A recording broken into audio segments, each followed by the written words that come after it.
You're in the Fieldhouse with the Clack Academy. It's all about the ball. Yeah. Tonight, we find a way. And they knock A-plus content. County Authentic stories. to be the 7A champions. Actionable Georgia takeaways. 2018. We're going to attack them like they've never been attacked. This is the Fieldhouse Podcast. Coaches, welcome back to the Fieldhouse. Thanks for joining us today. As usual, I'm Coach Tad, and to my left here, Coach Mash. Coach Mash, how you doing today? I am good. Coming off spring break, so trying to catch up a little bit. Yeah, you look refreshed and re-energized. Yeah. I feel You were refreshed. on a cruise, right? You were on a cruise to the Bahamas. Yeah, it wasn't just a cruise. It was a cruise as a chaperone for 9 high school seniors for their senior trip. So it wasn't so much of a vacation for me as a just constant source of stress of making sure a kid doesn't jump off the boat. There's nothing better for a coach to do than to go on vacation with 9 high school kids and watch them also. I'm sure that was really relaxing. Yeah, I get enough of those guys. Yeah, did you have a cocktail or two? Or? A couple, yeah. Okay, Yeah, we got the most out of the drink package, that's for sure. That's good. That's good. So, well, hey, I'm super excited. So, last week we kicked off our Feeder Focus series and had a really good conversation. And this week we're going to expand on that. And we brought in a couple guests here to help us with that conversation. And so I want to introduce first Coach Devonne Hinton, who is the rising 8th grade coach over at Parkview. How are you doing today? Doing awesome. Thank you for taking the time to come out and join us. And we also have Coach John Lee, who is the rising 7th grade head coach over at Kings Ridge. Thanks for having us. Yeah, thanks for coming in today. So I want to first just kind of start it off and just learn a little bit about you. So, Coach Devon, tell me, how did you get into football and what led you ultimately to Parkview? Yeah, well, actually, been coaching youth football for over 20 plus years in the Tucker area.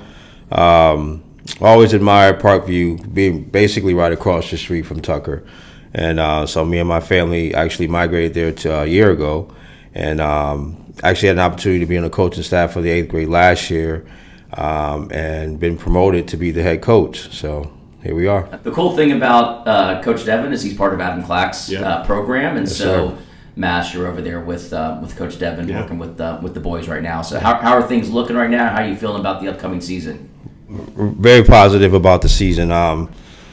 Just try to take this opportunity to, we can't do but too much, especially with the limitations within the GFL. So during the 7-on-7, which we're doing now, just try to take advantage of that time to sort of implement some of the basic things that you would do throughout the season. So going over some defensive strategies, offensive strategies, things like that. Awesome. So. Coach John, tell us kind of about yourself, how you got involved in coaching and ultimately ended up at Kings Ridge. Yeah, so my passion obviously has been coaching youth sports in general. So baseball, basketball, and football, for the past, I'd say 6-7 years, something like that. And so, a lot of people, a lot of guys play golf or they may do volunteer nonprofit. My passion has been coaching. And Got to find a way to give. Which is definitely volunteer nonprofit. Yes. That's correct. That's it. But, for me, some of the greatest life lessons I learned was through playing sports and other mentors pouring into me. And so how can you give back, right? How can you make an impact on this next generation? And so, so football is an amazing way to do that, as we all know. And so had the great opportunity when Kings Ridge became available. They're a couple years into having a feeder program. Asked me to step up and lead the 6th grade program this past season. Also, and you had a great first year, undefeated team, looking really good, and so probably high expectations for the upcoming season. So it's interesting as you think about rec and youth, like kindergarten through 5th.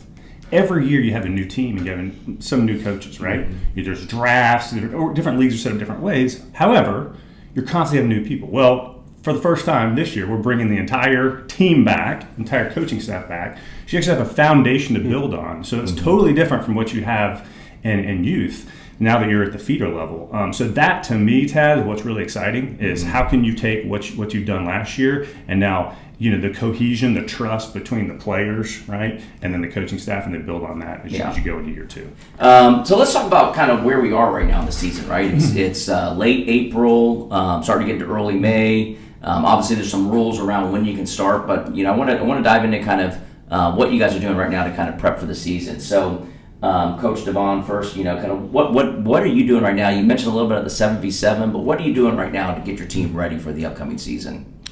Well, yeah, again, just we're practicing for 7v7, but trying to implement some of the, well, not schemes, but the formations that we'll run defensively, offensively. Not a lot of emphasis on the terminology as of yet, because that's still being put together, even at the varsity level.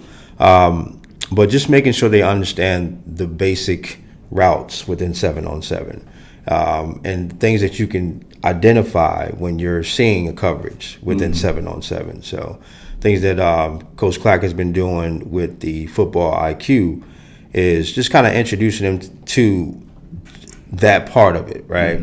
And so, for example, what routes are open when you're seeing a cover 2 defense, things like that. So just kind of give them that football knowledge as of right now, just until we're able to get on the field and put those pads on. So how's that? So I know the 7-on-7 culture is very, very different from 11-on-11 Friday nights, right, Saturday mornings. How do you manage that? Like, how do you think about making sure that you're teaching the kids to be better ball players, not just better 7-on-7 players? Right.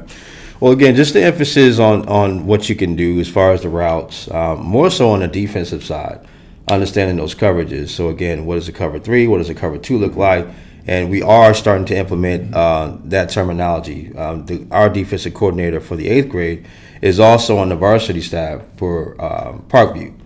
And so, don't want to call what those calls are, but they are, we're practicing now what that looks like. And so, again, that can make a transition into what the tackle season. So, and then again, you can't block when you're doing 7-on-7 on the offensive side, but just making sure you're getting the route combinations together, just things like that, getting the chemistry amongst the quarterback and receiver. So, what are you doing with your with the big guys? The 7v7 tends to be kind of the skill, the outside positions. It's not the interior. So what are you doing with the big guys right now? So with the big guys, they have attached to what 7-on-7 is called lineman challenge. And so we'll do activities that pertain with the lineman challenge itself. There's some optical courses that they do where they do, you have to carry the weights, a certain amount of yardage and stuff. So that's going to build them up, get them a little stronger. They do go head up sometimes, have the mouthpiece in. So we'll work on those tactics, just making sure that you have your stance right, things of that nature. So, obviously that's important because really can't do anything without the big guys. So, No, you can't. Yeah. John, what's Kingsbridge doing right now to kind of get ready for the season? So, kind of dovetailing what we were talking about earlier, this being the first year, you'll be able to bring back the whole coaching staff, bring back the team. It allows you to go in and certainly, break down film, figure out what your strengths were last year, what your weaknesses were last year. Also, as the kids get 1 year older, kind of projecting into yourself and your opponent, what's the next step in development for each one of them, right? And so is it going to be a little bit more passing? Does your defensive concepts need to change a little bit? So thinking about that as you go into the season, you can use this off season to prep. And then we do some similar things. We have some kind of voluntary, get together for people that want to do extra skill work, set up once a week, things like that. Kind of like he's saying, 7-on-7 type skill work in various aspects, which is key.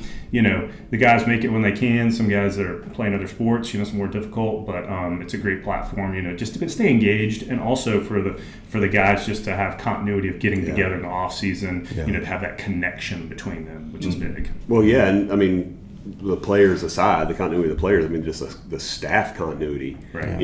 At this point in the spring, we're starting to really have those planning meetings and getting together and talking about what the roster is going to look like and what we're going to do differently.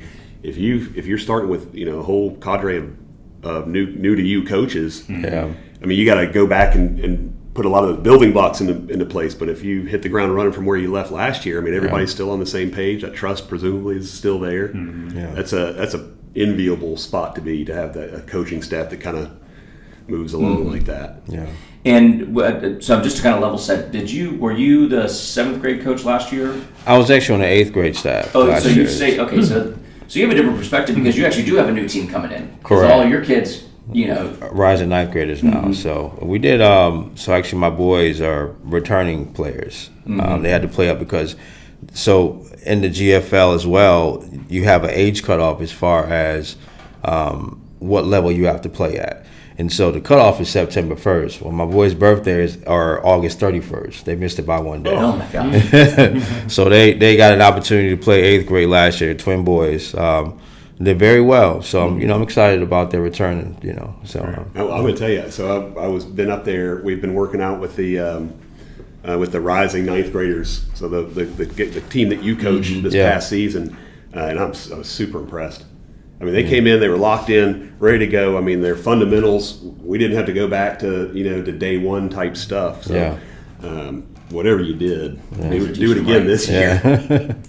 What about, because obviously there's some rules around when you can get together and practice as a team, right? There's a certain date period that you can do that. So you can't really have any official practices. So most of everything you're doing right now is volunteer, optional kind of stuff. Right. Obviously, most of the parents involved at this level are looking to do, off-season activity. I'm just kind of curious, what kind of stuff do you provide for resources for your players? So, good question. So our spring practice, like most schools, be the typical 2 weeks, right? You have the 2 weeks of traditional spring practice, and then culminate in a spring game, playing an opponent.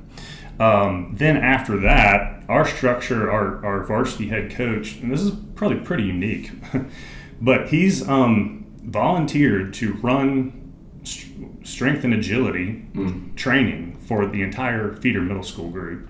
So hour and 15 minutes, three times a week during the entire summer. So a couple of pieces that I think are big. That one is, it's huge for kids that are middle school to start, like you're saying, understand weight room, functional training, make sure they have proper form, especially at this age, right? So that once they get to high school, that they're ready to hit the next jump, okay? And then when the varsity coach is there, he's got a background in strength training. He's going to make sure everything is on point. And then in addition to that, obviously, y'all remember when you were growing up, getting to go to the weight room with your friends. It's fun, right? It's a good time, and you're further building those relationships, getting to do that. So it's a really great structure. And it's interesting because as I hear what you're saying, and I know what Clack is doing, you guys both have unique programs in that it sounds like you've got head coaches that are heavily involved in your program. And so you kind of just outlined a way, but that's one of the things we want to talk about is, how much involvement are you having, does your head coach have in the feeder program? Yes, our varsity head coach, his name is Slaney. So last year was his first year as a head coach. And he's incredibly involved. He wants to set the kind of like Clack. He wants to set the culture, right? That everything's kind of flowing under the same terminology. So, Clack had BET, right? And he's got FED, which is faith, effort, and discipline. Right. His three core principles. So, kind of the same type of thing you hear. Let's get that going through high school. Let's get it going all the way down through the feeder programs. But yeah, he's incredibly involved. He knew every single person's name on my team last year. Wow. He could call them by name as sixth graders. Wow. That's a talent, by the way. Yeah, it is. That's a talent. You go a whole season and not catch them all. To know everybody's name in the entire feeder, it shows they're important, right? And it also makes you want to go play for that head coach one day, right? Because you're like, I want to go play for that varsity coach. 100%. What about Clack? Obviously we know, but I want to hear from you firsthand, the involvement and the impact that Clack has had on the program. Yeah, he's been so hands-on. I was like, hey, man, when are you going to get with the varsity? This is true. This morning. But he's definitely taken the initiative to do that. Similar, we've done some workout routines that we've been doing over at Tricker Middle School. The good thing about the Parkview district is there's only one middle school. Whereas some areas you have maybe 2 or 3 of them, so you can hit all of what you need in one school, and so it was very, very productive. He did it for the rising 7th, 8th, and 9th graders, where we just finished up doing a weightlifting program, and we did a little bit of agility. Did that 2 days a week for an hour and a half. So, but now the emphasis is on the rising 9th graders. Attached to that, going into the summertime, he has a performance training program that he's going to be doing where it's about 16 sessions and is actually just dedicated to the rising Parkview Mountain Park players. Yeah. And so, in addition to that, there's some other things he's doing as far as the QB academy, contact academy, things like that. So he has a lot of activities for the boys to do, which will obviously help, with their football knowledge, but also, again, giving them that connection and relationship with his future players. So. And building the culture. Right. 'Cause he started off doing the culture talks, right? Right, And really right. defining the bet, brotherhood, effort, and toughness. And I love the fact that Clack has bet and Zach has fed, which is it's just so cool to hear these coaches doing the culture really is. I mean, it's a huge aspect to having successful teams, right? Yeah. Good Yeah. culture breeds success. And when how do you lead a culture? And Coach talks about it all the time. You can either be intentional by design on your culture, or you're going to take the culture that you get. Yeah. And I think a big part of that is just showing up, just being there. Right. So all through those middle school workouts, I think it was 3 weeks or so, we were going over there 3 days or so a week. The head coach was over there. Head varsity coach was over there every single day. We've been going through the practices with the Rising Ninth this year. Head coach is there, and so again, just being there, being present. They see you. Same with like during the season, the feeder season, right? When you have a coach show up, a varsity coach show up at your game every week. You look up in the stands and you see one of the varsity coaches up there. That's just showing up. And that's a really, really big solidifier to, okay, he's investing in me, so I'm going to give him what I got. Right. I think in addition to that, obviously having your varsity head coach involved is massive. And I would say that some feeder programs have this and some don't. But if you can have an outstanding feeder director that is heavily involved, like, our feeder director helped start our feeder group, his name is Pat Sullivan. And if you can have a director that, is going to, one, set the culture, so many logistics involved with running. I mean, that will handle all the logistics, set the culture, set the tone, and really own that feeder group. I think that's huge and goes a long way. Yeah, For sure. Yeah, and Clack talks about the different leadership teams, right? And that feeder director kind of falls under the administrative team. That plays a huge impact. And again, the culture on the team, the organization of the team, the success of the team, and ultimately at the end of the day, the experience that the athletes and the parents have. Number one focus, why are we here? We want to build men of integrity, right? We want to create these opportunities to continue to coach and inspire and build up these young men, and it's not a one-man show. It takes a village in order to make this happen. So I want to talk about, I'm going to shift topics here a little bit into building a coaching staff at the feeder level. So just so I'm clear, both, I believe, Coach John, all of your coaches are volunteer coaches, no paid coaches? We are adding one paid coach this year. We'll have a paid coach yes, this year? We'll have one, yes. Okay. O-line coach.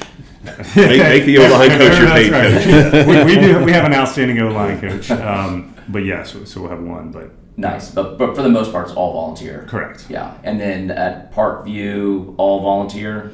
All volunteer. I'm about to sign a petition to see if we can get some stipends going, but but all volunteer. I'll sign. Yeah.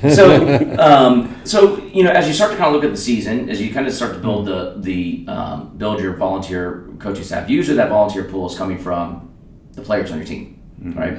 Not the players, the dads. The dads, yeah, not the players, the dads. Little Johnny's not coaching linebackers. No, but if you've seen some of the size of these kids, they look like dads. Yeah. But how do you take the culture, right, that is set from the head coach, from the program, right, that obviously as the head coach, you're bought into that culture, and then find the right guys and get everybody aligned and kind of paddling upstream together. That's a challenge, and that's a gift for a leader to do. So, I'd like to hear your thoughts on how you do that. Well, I think, all this stuff is important. I'd love to kind of marinate in here for a little bit, okay, because I feel like that this, trying to get buy-in is critical. Yeah. Okay. If you don't get this, none of the other stuff really matters. Okay. So when we think about buy-in, I guess first you want to talk about coaches buy-in. So getting your coaches buy-in to me looks like, hey, let's get together as a staff, right, and let's meet, off-site and you need to get to know each other personally. As we talked about earlier, like going into 6, it's usually new people. You don't know each other. You've never coached together. So you got to create trust really fast, because guess what? If you don't do that, players can tell when coaches are not all on the same page, right? They see through that really fast. They're the best BS detectors Absolutely. on the planet. Absolutely. So you need to make sure, one, that you guys are all aligned and you're all pulling in the same direction. And then secondly, find out what makes them tick. Why are you coaching? Right? Why are you doing what you're doing? That's a big one, because there could be some not so great reasons. Yeah, it could just be, I want to be around my son, or it could be, hey, I do really want to give back, and or I just be passionate about football and I just love it, right? So everyone's got their own reasons, but finding out what makes each person tick. Then there's one other piece. A lot of times we forget is the coaches' wives. Okay. Oh, I know firsthand. Okay. Because if you're asking these coaches to go out for 2 hours, 3 to 4 nights a week for 4 months, that creates a big void in the home. Then Saturdays, then the phone calls after practice that you walk in the house from practice talking on the phone about practice. Film study. Yeah. Tuesday film, Sunday film, yeah. It takes away from your job. It does a lot of things. And so making sure that the wives know how important they are, because they're having to pull extra weight. I know my wife is great about it, but she knows that she's going to pull a little bit extra weight, during the fall, during those 4 months. And so acknowledging that and make sure that they feel bought in as well. Yeah. That's great. It's like a job. Another reason why I'm trying to sign a petition for stifling. Yeah, I mean, I agree 100%. Well, fortunately for me, I have 3 coaches that aren't dads on the team. Try to find, and it's hard to find. It's hard to find, especially nowadays. People are they have so many other things going on. So, but for dads that are coaches on the team, you just want to, I try to get more insight, their reasoning for why they want to do it. Right? Are you really here for your son, or are you here for the team? Right? That's very important. And so that's kind of how I make my selection, and just set rules and regulations ahead of time. Like I like the idea, like you said, just kind of get out, build that camaraderie, just like how the players need to do. The coach need to do the same thing, because you're right. I mean, the players will be able to see if you're not on the same page, And so we can have a staff up to 10. So I just try to put coaches in position to where obviously they're comfortable at, something they have experience with. But basically you just want to try to get those guys that are out there for the team, not the player. Yeah, I wanted to ask you guys get your take on this. So I know in my experience, it seemed like every season we had a coach or someone who was interested in coaching who had significantly more experience than the rest of us, probably usually as a player. So we played college ball or maybe some pro ball or something like that. So clearly, know what they're talking about. Right. But there was always a little bit of friction early on in the season because, we're doing things a certain way. We've got our, schematic preferences and that sort of thing. And somebody new comes in who might have a little bit more knowledge, but maybe not a little bit more knowledge at the youth level, maybe just more total knowledge. Right. So kind of dealing with that. Who's right, who's wrong, who's got the best, the best way to do it, who's going to be the last one on the whiteboard. Yeah. There's a lot of egos involved. Yeah. You have to have a little bit of an ego to be a coach in general. So, do you ever run into anything like that where you're kind of conflicted with, someone sort of maybe not buying into what you're trying to do early on before you've gained that trust? Well, I mean, for me, I just try to make sure that the focus is on basically what the high school is doing. So it's not about my system or their system. It's really what is the high school doing, because ultimately that's where the boys are going to be going, right? The one thing that I have to tell coaches with a lot of football knowledge is that, especially when they coach at the higher levels, the varsities or even in college, you got to remember these are kids, right? Yeah. And so you're giving them information like, well, what is you got to run a J and what does the cover 3 look like? And he's the bandit. Wait, hold on. Slow down. He knows him as a DN. So let's kind of introduce that terminology, right? So that's one of the things that, it's not really a challenge, but just reminding coaches with that experience that, hey, you got to teach it on an elementary level. Act like they know nothing. Right. Yeah. And, I love the saying, it's not what you know, it's what you can teach. Right. Right. You may know the deepest playbook in the world, but if you can't teach it, does that matter? And that's what Right. we talked about, trying to keep things simple. Like Yeah. last time I was talking about, was one of our key takeaways is simplicity. Don't Yeah. overcomplicate it. When you keep it simple, they can play fast. Yeah, Right. that's right. When you keep it simple, they can play fast. Yeah. Yep. So how about over at Kings Ridge? You ever run into that where you kind of, I don't want to necessarily say a conflict, but just sort of a, hey, I know ball. Well, I know ball too. So how do we, bring that together? Well, as you think about, and when you look at football at every level, college, NFL, man, there's so many different ways you can win a game. There's so many different schemes you can play and be successful, right? So there's no one way that says this is the only way. So what, to his point, ultimately you want all the coaches to have a voice. So you want to make sure they feel heard, okay? So everybody's got to feel heard. Then after they're heard, someone's going to have to make a decision that says, okay, everyone's been heard, this is what we're going to have to do, and here's why. Not to say this is the wrong way of doing it, but this is the way that we are going to do it. And that reminds me of, every coach should have a voice. I don't know, it was probably 4 or 5 years ago. Frank Tomini, Coach Tomini and I were coaching together. He's a longtime Milton feeder coach. I think best feeder coach on the planet. I learned a lot under him. No offense there. You're next. And we were getting ready for a playoff game and against a team that was better than us on offense. And I was putting together a defensive game plan and really came up with something like really, really unique. We moved our best player somewhere where he hadn't been all season long. And that was kind of part of the strategy, is put him somewhere where they're not. And I worked hard on it and actually tried to get buy-in. Before we actually made the decision, or I went and asked for the decision to do this kind of crazy out-of-the-box game plan, I talked to a few of the coaches and got their buy-in first. Then I went to Tomini, to Coach Tomini, the head coach. And, he said, this is good. If everybody's bought into it, let's do it. Yeah. Well, we got together as a team and as a coaching staff, started to discuss a little bit more, and it started to turn out that there wasn't really buy-in. And he was real quick to say, look, Matt, I think this is a great plan, but if everybody's not bought into it, we're not going to be able to do it successfully, so we're not going to do it. Right. And that was a good lesson for me, is that you do have to. And even though I lost the battle on that, I had to massage my ego a little bit. But I think I learned from that even though I think I've got a great plan, it really only matters what can we coach. Right. Yeah. Buy-in is big. Yeah. Buy-in is big. So let's talk about the biggest element of buy-in, and one that could sometimes be the most challenging is buy-in from parents and players, right? Because we talked about from the high school level, from the high school program down to the coaching. We talked about from the coaching into the staff. Now we got to get buy-in from parents and players. So, you're now coaching into a critical time in these young athletes' lives, right? Where it's no longer, second grade through fourth grade, fifth grade. A lot of these kids are now, kind of really coming into at least what they feel at this point in their career is their position, their role on the team, and where they want to continue to kind of develop. And as more and more people are coming to your district, there's fewer and fewer opportunities for everybody to play, right? Yeah. And as I'm very interested to hear this perspective. As you coach the same families and the same players year after year after year, those tough conversations where sometimes maybe a player's playing time starts to get cut back, or maybe you're shifting position, maybe you're making a change, and hey, he's been doing this really, really well, but we think now's the time to put him over here.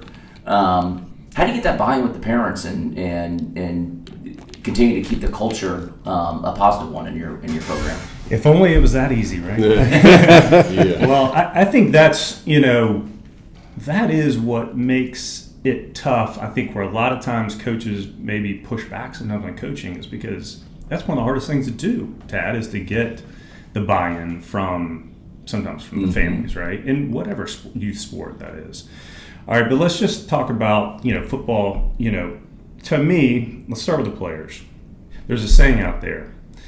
Players don't care how much you know until they know how much you care. He took the words out of my mouth. I was going to say that. Okay. They want to know, do you care about me? Mm-hmm. Do you care about my development? Do you care about me as a person? Okay. So as a head coach, sometimes it's hard to touch every single kid on your team all the time and stay sticky with them. What we did, we decided to make, divide up in kind of like mentorship groups, where each assistant coach is kind of like a mentor coach. And they have 3 to 4 players underneath them in their funnel.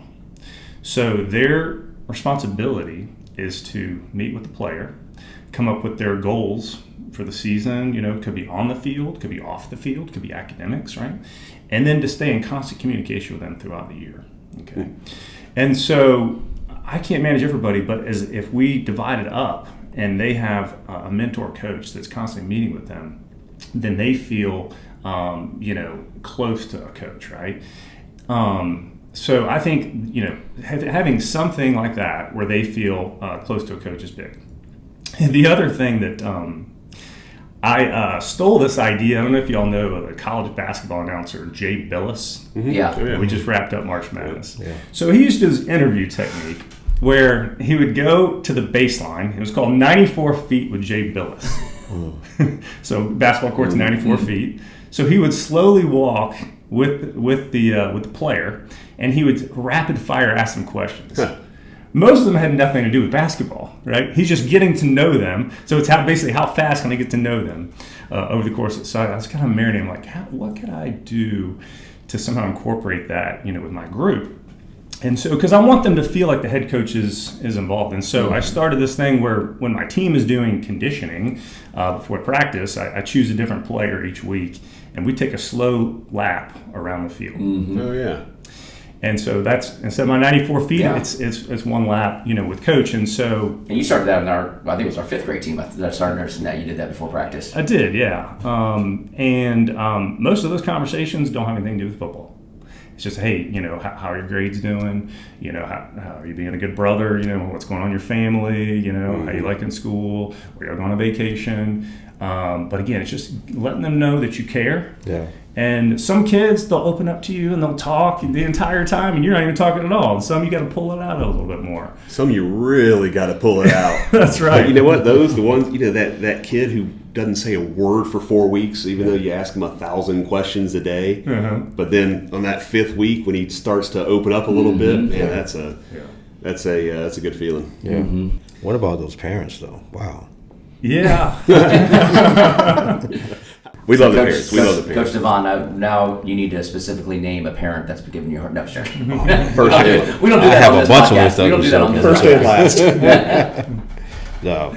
Well, yeah, everything that Coach John said, I definitely agree. I'm going to steal that with the walk around. Yeah, take that. Since you saw it from Jay Billis, so yeah, I can steal it from you. Absolutely. But we pretty much do the same thing. I mean, we have kind of like a mentorship that we do with the players, and even take it a step further and put emphasis on their grades throughout the season. I mean, because at the end of the day, if your grades aren't good, if you're failing, you won't be able to play ball. Mm-hmm. The difference is, though, because it's not directly attached to the middle school, technically they can, but we try to get that in a habit. You cannot play ball if your grades aren't right. How do you guys monitor that? Well, just communicating with the players and the parents. Yeah. Most of the time the parents will bring it to us and say, hey, he's doing pretty bad in school, coach. I need you to get him. So we just take that opportunity to give him a little discipline. And there's some relationships, from Parkview to Trickham Middle School. Right. So I imagine that there are some personal, phone call relationships that some of those teachers or admins have at Trickham to the coaches over at Parkview. Correct. Right. Especially with us being hands-on, doing more activities at Trickham, and starting to build more. But which, by the way, the facilities over there are incredible. So over at Trickham, and I just found this up this month, having gone over there, they got a weight room at the middle school. Yeah. I think like 5 or 6 racks in there. Yeah. They have 2 gyms. They have a field that's probably an outdoor field that's probably the equivalent of 2 football fields. Right. You could get. We didn't have that over here, and so when we didn't have field space at Milton, we didn't have field space. If the band took it or whatever. But man, there's some great. Are they serving sushi at lunch? No. Kingsford still has an edge. Yeah. It's either the sushi or the football fields. Which one you want? I'll take the sushi. Let's dial in there, right? Okay. We're talking about the kids, and I love the concept of walking and having that conversation with them. But you still have the element of the parents, right? And the parents can have a huge impact. What's your relationship like there, and how do you manage those and get buy-in with the parents? Our parents know, for us, like, character development's high, right? And so they know that's kind of a top priority. I want you to think about one thing, though. Like, I started thinking about this last year. one thing that these travel baseball teams do really well, they have, maybe 50 games over the course of a season. They may have 30 practices, okay? Some of their games are traveling, they're going out of town. So that's 50 times that all of these families are hanging out at the games, between the games. There's a lot of synergy and camaraderie there. With football, we've got 50 practices and we got 8 games. And they're an hour and 15 minutes, and it's transactional. They're in and out. They're dropping their kid. You don't feel that sense of family unless you're intentional about it. So I think you need a couple of things. One, you need a dynamite team mom, which we have that, and to set communication. Sometimes they're way better than we are, right? Making sure that everybody knows all the details. And then, I've got my team mom, my wife, and then another mom have set up a group where they'll create events for the moms. Will get together and hang out, right? And that creates a little stickiness between them. They'll create events for the kids to get together. We used to do a mom's night out. Yeah. And it was before the season started, and the feeder moms would get together. Coaches would be there. We'd kind of introduce ourselves to the moms. If they might have any question, we'd answer, but mostly they wanted us to leave and go somewhere else, and they can kind of get together. But that really was a great way to just kick off the season and build those relationships. So game one, Yeah, so I think stuff like that makes them feel more like it's beyond just the football, right? Because football is a whole different animal. It's not like baseball where everyone's getting up to bat, right? Or basketball where there's one ball. Everyone's doing an unselfish job. There's a lot of people on these teams. So if you can create something off the field, I think is key. Well, it goes back to if they know that you care about them, right? And that you care about their kid and their kid's development. Right. Then it's easier to have those conversations because they know it's coming from a good place. Right. It's when it's coming from a place where maybe there isn't transparency in the program, or maybe they don't have that kind of relationship. They're just not exactly sure, what it's happening. That's when they start to lose the confidence, right? That's when they start to lose the confidence, and then that's when the chatter in the background starts to happen, and that can really be destructive for a team. I think it's important too to remind the families ahead of time. Assume positive intent, right? When things happen, when you see something happen with this team that you may not like, the worst thing you can do is jump to, well, the coach made that decision for a negative reason. Right. I want you to assume positive intent, and then we can talk about it from there. But you got to assume positive intent first. I want what's best, not just for this team, but for each individual player. And so there's a lot of ways, a lot of configuration to make that happen. Right. That's a good point. Right. I want to kind of start to wrap up here because we're kind of running short on time. And I want to start to look at, as you look at this season, right, as you start to kind of set your priorities and you're starting to get the buy-in alignment with the coaches, what are kind of some of the goals for the season? And I want to hear, how that may differ between a 7th grade coach who knows you're going to have the team again for 8th grade versus an 8th grade coach who's preparing the team for high school. Yeah, I'll start. Well, again, for me, it's just very, very important to make sure that they truly understand football. A lot of times we get into schemes and play calling, but it's still football, no matter what level you play at. So, are you properly tackling? Are you properly blocking? And just putting emphasis on those fundamentals, right? That's always going to be the base.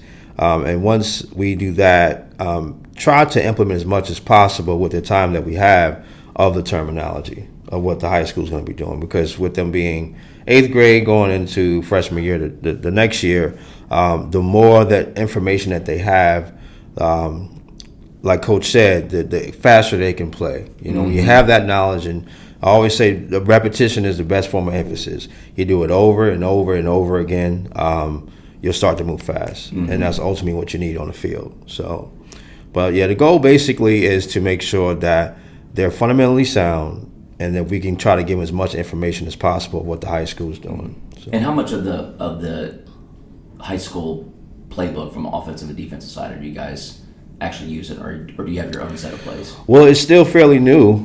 Just working with the coaches there. I try to be as hands-on as possible with the varsity. I mean, Coach Clack kind of looks at us as extended coaches. And so for the meetings, I try to be there, Zoom calls, things like that, because it also helps me I try to mimic it as much as possible. Whatever their structure is as far as their meetings, how their coaches interact, I try to do that with my staff. Mm-hmm. So when it comes to the playbook, we're still learning what that looks like. Mm-hmm. And again, we've had opportunities to do it more so on the defensive side because the coordinator that we have is also connected with the varsity. Yeah. And so we're building on it. Yeah, often completely new offensive coordinator at the high school. Mm-hmm. So that scheme and that playbook, I don't think has had a chance to make its way into the to 8th grade yet. And again, we kind of have your own little niche and things that you do to it, but for me, I just try to do as much as possible what they're doing. And Coach John, what about goals for you for this year? Well, you can tell why he's a great coach. You notice how many times he said fundamentals. Mm-hmm. Fundamentals. Yeah. Blocking and tackling. Name a great team that didn't block and tackle well. Right. It's not going to happen. Blocking, tackling, leverage, pursuit. 100%. And violence. Yeah. That's it. I'm a defensive coach, so I'm always going to end with violence. Gotcha. Yes, sir. So goals for the season for me, I would say, I want to see, first and foremost, I want to see leadership and character growth from my players. So that could look like a lot of different things. We tend to at the end of each practice, we'll wrap with a team prayer at our Christian school. And so it could be a player that didn't feel comfortable praying last year all of a sudden puts his hand out to want to pray in front of his teammates. To me, that's growth, right? It could be somebody that steps up and puts a teammate first unselfishly, and sometimes you'll see them do certain things that maybe they wouldn't have done the year before. It's really great to see at that age, too. Oh, you love it, right? Again, you start to see that maturity as you go through middle school and preparing for high school. So for me, those are huge goals. And then secondly, we want to prepare. And I heard Clack say, he's like, my goal used to be, or we thought about it being winning every game, but then he's changed it.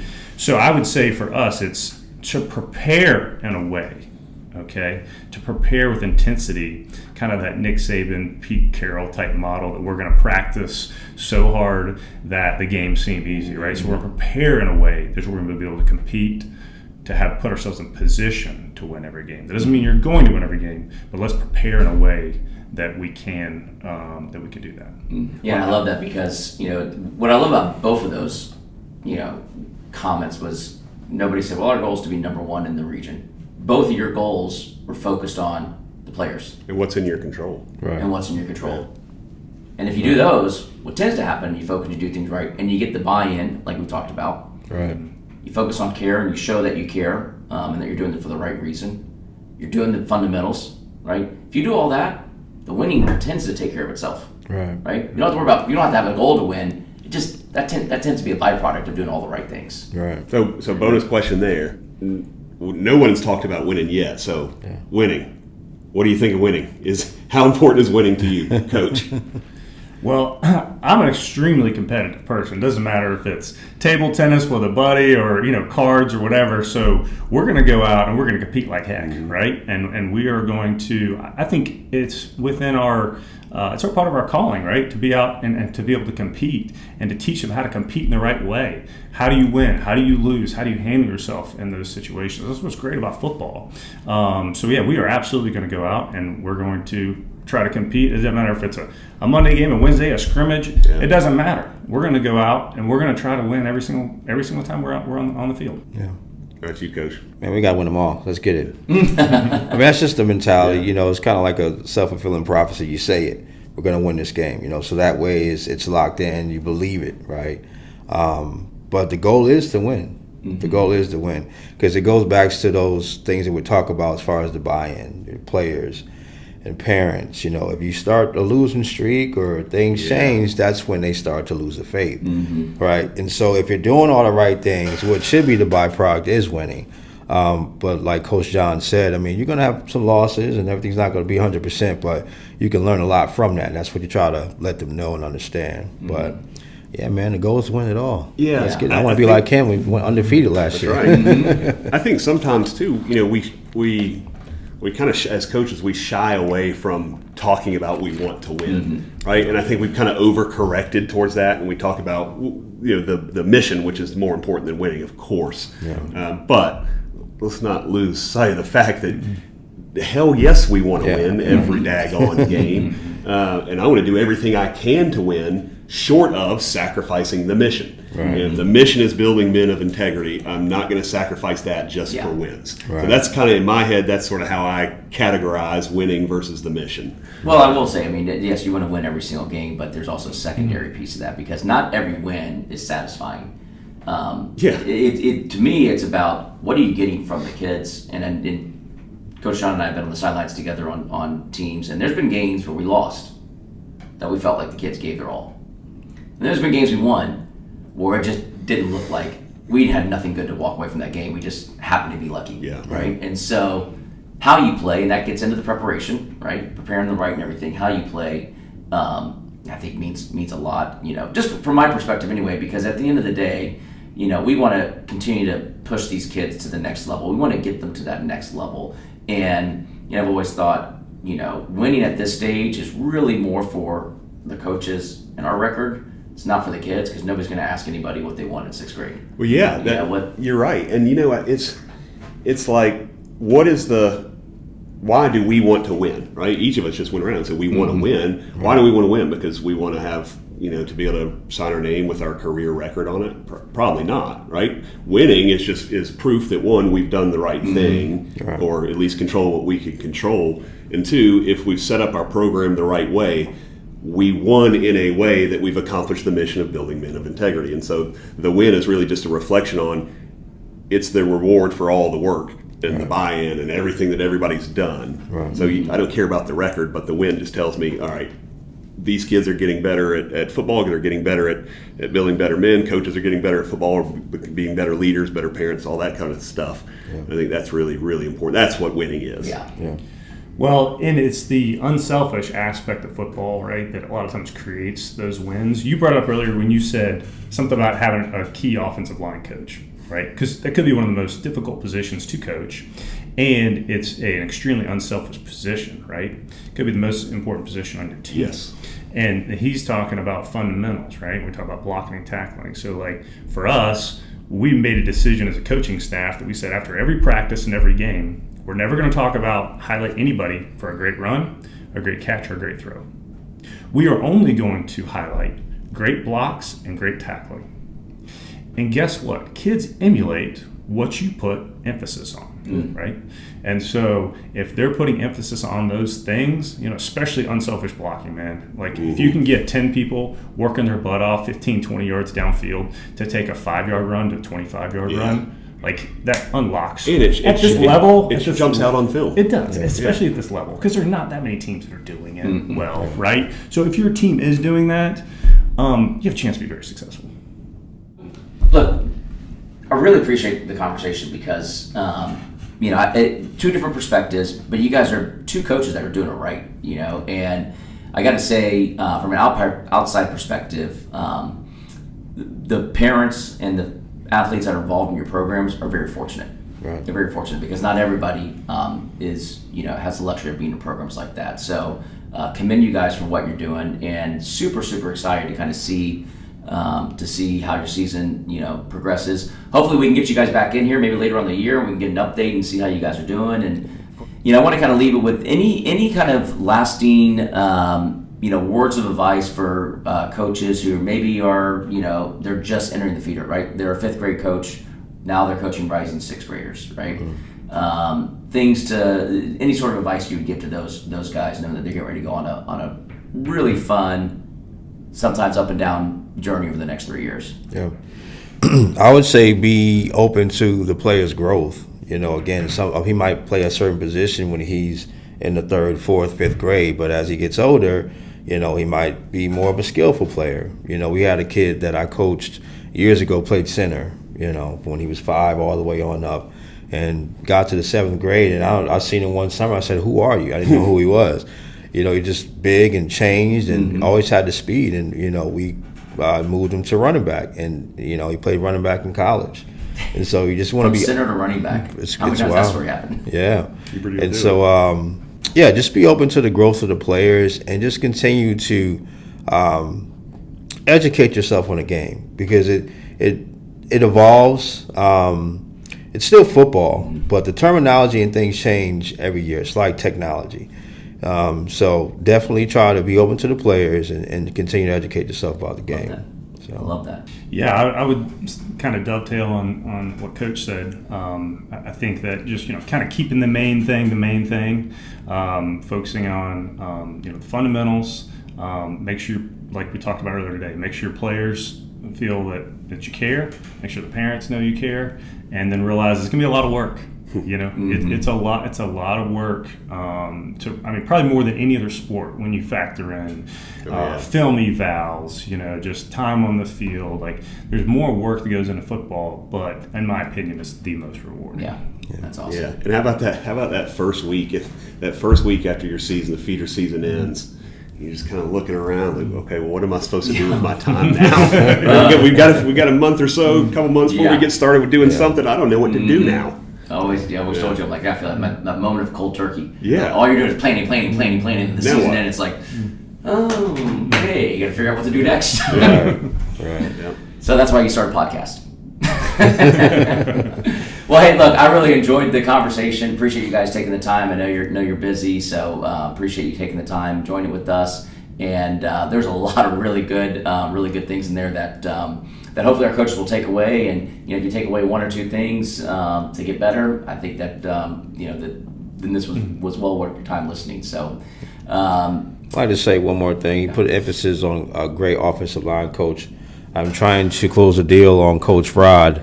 So when you see this Coach Rod, let's go ahead and make that happen. We need you, buddy. We're going to send it to him directly. Absolutely. Yes. Making deals right now. I love it. Let's hit the phones. Yes, sir. Yeah. So, well, with that, coaches, appreciate your time today. We'll see you out in the field. Absolutely. Thanks, everybody.